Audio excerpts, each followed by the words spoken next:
Hi students, again I am here Amit sir to teach you civics of class 9 and today I will teach the second part of third chapter. In the last part we had discussed that how did the people of South Africa establish a free country, just took them out from the system of apartheid and framed their constitution. And we discussed that the importance of the constitution in South Africa, or the importance of the constitution of a democratic country. One thing I should tell you in this respect, that in the non-democratic country there may not be the constitution or maybe the constitution, but if it is a democratic country there must be one constitution. Why? So that we will come to know over here, why we need a constitution, what is the requirement of the constitution, and we will discuss basically four important areas for which we need the constitution. So after my discussion, if you see the chapter, okay, you can easily understand after that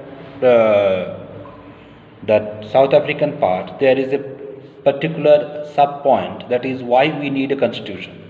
So today's discussion is totally confined with that particular topic, why we need a constitution. So before that I should tell you that I will go a little bit back, that means the South African experience that we found in 1994. Ultimately South African people, they got their constitution and all their rights and privileges, laws were written down in the constitution. Now imagine one situation. Suppose what happened in South Africa, that when they got independence they decided that all the blacks and whites all will live in the country happily. Okay, there will be no discrimination, there will be no inequality. Whatever the whites had done with the black people, okay, it will be forgotten and the whites will be given the equal position in the country. So these things were decided. So whites were also happy, the blacks were also happy. Now the question comes, if these things were not written down properly, so it might have been possible that in future the future generation may not give importance to these particular decisions. They may ask the government that there is no written document about this type of equality. So again the problem may occur. Again the black people may attack the white people, or white people may attack the black people. So here is the importance of writing down the rules. If the rules are written, whatever decided is written, so automatically not only the present generation but the future generation can also get a guideline to make their life better and to accept the decisions that were been taken earlier. So from that point of view, constitution is very much important. So whatever, suppose in our India we have discussed many things, many rules in the year 1947 to 1950, and those things had been written in the constitution. If those things would not be written down, then it might have been possible that our generation or other generation may deny that. So that a written document is very much required. So only for that purpose constitution is required? No, that is one of the purposes. There are some other purposes also for which the constitution is very much important. What are the things? You see, I will read out the chapter part. Okay, you will get these things in page number 44. There are 4 points which prove that a constitution for a democratic country is very much required. Number 1, it generates a degree of trust and coordination that is necessary for different kind of people to live together. So when in a democracy different type of people are living, suppose in South Africa there are blacks, there are whites, there are colored people, so different type of people are living in the same country. So there must be some coordination, but on what basis the coordination will be done? There should be some rules, there should be some regulations on that basis the coordination will be done.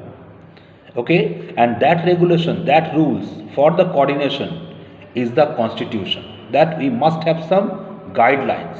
On the basis of the guidelines we will go for the coordination, and these guidelines are the constitutions. Number second, it has been written, it specifies how the government will be constituted, who will have the power to take which decisions. In the constitution it is also written, that is a very important part, that how the country will be formed, on what basis. Suppose the country will be a democratic country, then who will take the decisions? So in democracy it is quite natural, it has been written in the constitution that people will cast their vote, and after getting the vote, the elected representatives, elected members, they will take the decision for the country. So these things are written in the constitution. So from that point of view also it specifies that who will have how much power. So from that point of view also constitution is very much important. Third point, what is written? It lays down limits on the powers of the government and tells us what the rights of the citizens are. Suppose in South Africa, or leave it, our India, when India was under the British rule, whatever the Britishers wanted they did. Okay, the Indian citizens, they did not know what are the rules, what are the rights they are having. So this constitution, when it is written constitution or constitution is there, so it also specifies the rights of the general people. So if the government takes any of the advantage of the constitution, the general people can protest against that. Why? Because these rules are written down. Okay, no one can deny that. Clear? And number fourth, it expresses the aspirations of the people about creating a good society. Okay, so how people will make the good society if they are not having any guidelines?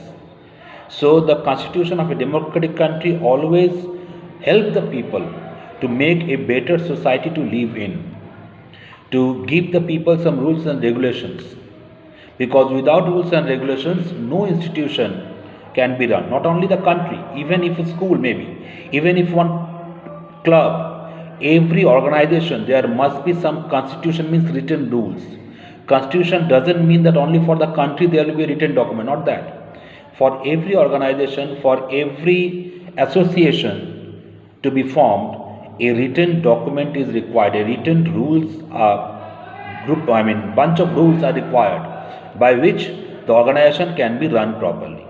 So these are the reasons for which we need a constitution.